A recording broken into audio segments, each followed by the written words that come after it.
ቻይና አሜሪካን የሚያሰጉ ሚሳኤሎችን ለኢራን ማቅረቧ ተሰማ። ኳታር በኢራን ላይ የአየር ድብደባ ፈጸመች። በቅርቡ የተሾሙት የኢራን መከላከያ ሚኒስትር መገደላቸው ተሰምቷል። ኢራን ኒውክሌር መሞከሯን ተከትሎ የመሬት መንቀጥቀጥ አጋጠማት። አብራችሁን ስቆዩም በዝርዝር የምታዳምጧቸው መረጃዎች ይሆናሉ። በቅድሚያም በመካከለኛው ምስራቅ ጦርነቱም ዛሬም ቀጥሏል። በአሜሪካና እስራኤል ጥምረት ጥቃት የተጀመረው ጦርነት ዛሬ አምስተኛ ቀኑን አስቆጥሯል። ከዚህ ጋር በተያያዘ እስራኤል አዳሩን አንድ አዲስ ከባድ ጥቃት መፈጸሟም ተሰምቷል። የእስራኤልና የአሜሪካ ዓላማ የኢራን ከፍተኛ አመራሮችን ከስልጣን ማስወገድ ሲሆን ከዚህ ጋር በተያያዘም በቅርቡ የተሾሙት የኢራን መከላከያ ሚኒስትር መገደላቸውም ተሰምቷል። ግለሰቡ በኃላፊነት ላይ የቆዩትም ለ2 ቀናት ብቻ እንደሆነም ተሰምቷል። እስራኤል የኢራን አመራሮች ላይ ኢራን በሌላ ተክታ ከምትጨርስበት ፍጥነት በላይ እየገደለች ትገኛለች። ከዚህ ጋር በተያያዘ ኢራን እንደ ቅድመ ጥንቃቄ አንድ ነገር አስቀምጣለች። ኢራን ለእያንዳንዱ ወታደራዊ አዛዥ ቢያንስ 3 ተተኪዎችን መመደቧም ተሰምቷል። የአሜሪካና እስራኤልን ጥቃት ተከትሎ እየተበራከተ የመጣውን የአመራር ግድያ ስጋት ለመቀነስ ኢራን ለእያንዳንዱ ወታደራዊ አዛዥ ቢያንስ 3 ተተኪዎችን መመደቧ ተገልጿል። የኢራን መከላከያ ሚኒስትር ቃል አቀባይ እንደገለጹት ከሆነ እያንዳንዱ አዛዥ ቢያንስ 3 የተሾመ ተተኪ አሏቸውም ብለዋል። አዛዦቹ ከተገደሉ ወዲያውኑ የአመራር ክፍተት ሳያጋጥም ይሞላልም ተብሏል። ይህም በአሁኑ ሰዓት ላይ በአሜሪካና በእስራኤል ጥቃት የተገደሉ ያሉ አመራሮችን ክፍተት ይሞላል ተብሎም ይጠበቃል። በጦርነቱ መጀመሪያ ላይ የመሪያችን መገደል ውድቀት ያመጣል ብሎ ያሰበው ጠላት ያ ነገር አልተሳካለትም ሲሉ እኚህ ከፍተኛ የመከላከያ ሚኒስትር ቃል አቀባይ ተናግረዋል። ይህ ግን ያልታሰበ ዋጋ የሚያስከፍል ስሌት ነው ብለዋል። በአሁኑ ሰዓት ላይ የኢራንና የእስራኤል አሜሪካ ጦርነት ቀጥሏል። ኳታር በኢራን ላይ የአየር ድብደባም እንደፈጸመች ተሰምቷል። ከዚህ ቀደም ከኢራን ጋር ያላት ግንኙነት በቅርበት የሚታየው ኳታር ለመጀመሪያ ጊዜ በኢራን ግዛት ውስጥም ጥቃቶችን መፈጸሟ ተረጋግጧል። ለዚህም ዋነኛው ምክንያትም ምን እንደሆነም ታውቋል። ዶሃ ይህንን ጥቃት የፈጸመችበት ዋነኛው ምክንያትም በአገሪቱ ዋናው የዓለም አቀፍ አይሮፕላን ማረፊያ ላይ ሊሰነዘር የነበረውን ጥቃት ካከሸፈች በኋላ መሆኑንም የጄሩሳሌም ፖስት ዘገባ ያመላክታል።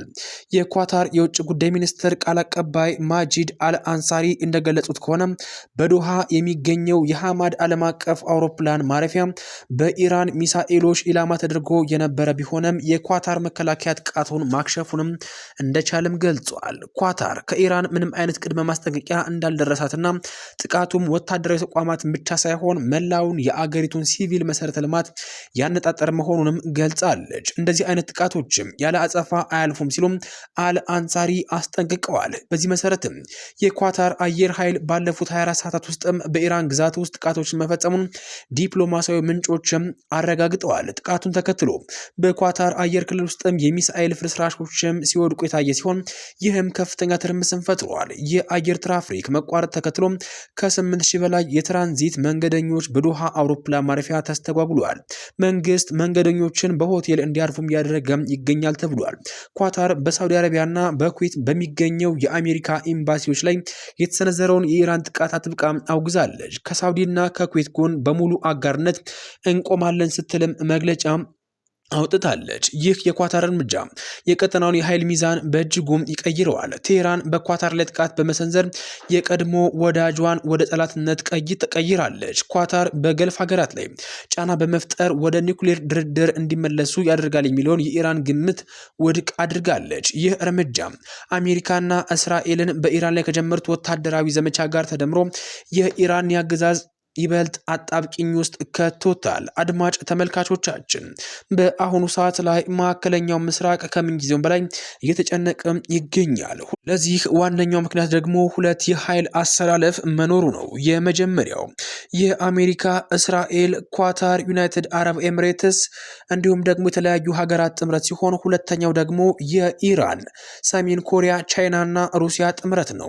ከዚህ ጋር በተያያዘም ቻይና አሜሪካን የሚያሰጉ ሚሳኤሎችን ሚሳኤሎችን ለኢራን ማቅረቧም ተሰምቷል። ቻይና ለአሜሪካ የጦር መርከቦችና የአውሮፕላን ተሸካሚዎችን ትልቅ ስጋት የሆኑትን እጅግ ዘመናዊ ሃይፐርሶኒክ ጸረ መርከብ ሚሳኤሎችን ለኢራን ማቅረቧም ተሰምቷል። ይህም በዓለም አቀፍ ደረጃ ከፍተኛ ድንጋጤን ፈጥሯል። ይህ መረጃ እውነት ከሆነ አሜሪካና እስራኤል በኢራን ላይ የከፈቱትን ኦፕሬሽን ኢፒክ ፊር አቅጣጫ ሊቀይር እንደሚችልም ተገምቷል። እነዚህ ሚሳኤሎች በከፍተኛ ፍጥነት የሚጓዙና በአየር ላይ አቅጣጫቸውን የመቀየር ብቃት ያላቸው በመሆናቸው አሜሪካ መርከቦቿን ለመጠቀም የምትጠቀምባቸው ዘመናዊ የመከላከያ ስርዓቶችን እንደ ኤጂስ ያሉ ክፉኛ ሊፈተኑ እንደሚችሉም ተነግሯል።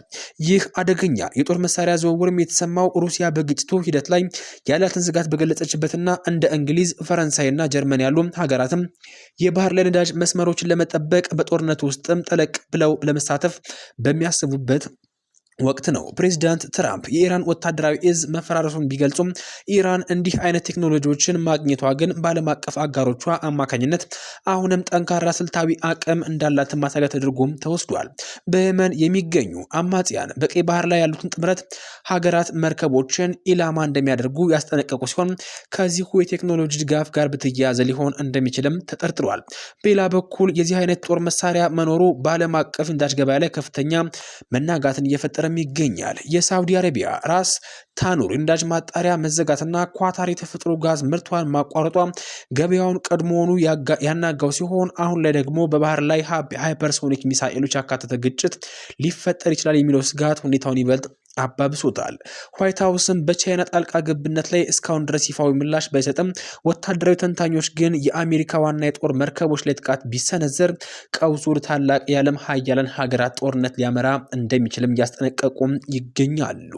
በሌላኛው መረጃችን በኢራን የኒውክሌር ሙከራ ምክንያት በኢራን የመሬት መንቀጥቀጥ እንዳጋጠመ ተሰማ። ምክንያቱም የኒውክሌር ሙከራ ውጤት ሊሆን ይችላል ተብሎም ተገምቷል። በደቡባዊ ኢራን የደረሰው ሪክተር ስኬል 4.3 የመሬት መንቀጥቀጥ ተከትሎ በዓለም አቀፍ ደረጃ ከፍተኛ መነጋገሪያ ሆኗል። መንቀጥቀጡ የተከሰተውም አሜሪካና እስራኤል በኢራን ላይ ጥቃት እያደረሱ ባሉበት ወቅት መሆኑ ኢራን የከርሰ ምድር የኒውክሌር ሙከራ አድርጋ ይሆን የሚል ጥርጣሬ አስነስቷል። ሳይንሳዊ መረጃዎች እንደሚጠቁሙት ከሆነ ትላልቅ የከርሰ ምድር የኒውክሌር ሙከራዎችም የመሬት መንቀጥቀጥ ሊያስከትሉ ይላሉ። ሆኖም በሰው ሰራሽና በተፈጥሮ መንቀጥቀጥ መካከል ግልጽ ልዩነቶችንም አስቀምጠዋል። ተፈጥሯዊ መንቀጥቀጥ ቀስ ብሎ የሚጀምር ሲሆን የኒውክሌር ፍንዳታ ግን በአንድ ጊዜ ከፍተኛ ኃይል ያለው ድንገተኛ ክፊትን ይፈጥራል። የኒውክሌር ሙከራዎች ብዙውን ጊዜ መሬት ላይ ቀረብ ናቸው። የዛሬውንም የኢራን መንቀጥቀጥ ግን በ10 ኪሎ ሜትር ጥልቀት ላይ የተመዘገበም ነበረ። ከኒውክሌር ሙከራ ባሻገርም ከሚከታተሉት ምክንያቶች አንዱ ሊሆን እንደሚችል ባለሙያዎችም ይገምታሉ። የተፈጥሮ ክስተት ኢራን በዋና ዋና የምድር ንጣፎች ላይ መገናኛ ላይ የምትገኝ በመሆኗ መሰል መንቀጥቀጥ በተደጋጋሚ ይከሰታል። የከርሰ ምድር ወታደራዊ ፍንዳታ በአሁኑ ሰዓት ላይ ያነጋገረ ይገኛል። በጦርነቱ ሳቢያ ትልቅ የሆኑ የጦር መሳሪያዎችን ማከማቻዎችን ወይም ደግሞ የከርሰ ምድር ምሽጎችን በከባድ ቦምቦች ሲመቱም ተመሳሳይ ንዝረት ሊፈጥሩም ይችላሉ። አንዳንድ ተንታኞችም ኢራን የኒውክሌር አቅም አለኝ የሚል ስውር መልእክት ለማስተላለፍ ሆን ብላ ያደረገችው ሙከራ ሊሆን እንደሚችል ይጠረጥራሉ። በአሁኑ ሰዓትም የዓለም አቀፍ የአቶሚክ ኢነርጂ ኤጀንሲ IAEA እና የጂኦሎጂ ተመራማሪዎችም ንዝረቱ ሰው ሰራሽ ይሁን ተፈጥሯዊ በትኩረት እየመረመሩ ይገኛሉ። እስካሁንም በይፋ የኒውክሌር ሙከራ ነው የሚል ማረጋገጫ ቢያሰጡም የጊዜውን አጋጣሚ ግን ጥርጣሬውን ከፍ አድርጎታል። አድማጭ ተመልካቾቻችን በዚህ መረጃ ሰዓት ይዤላችሁ የመጣሁት መረጃ ይህንን ይመስላል። በቀጣይ እስክንገናኝ ድረስም ለአሁኑ በዚህ አበቃን። ሰናይ ጊዜን ተመኘን።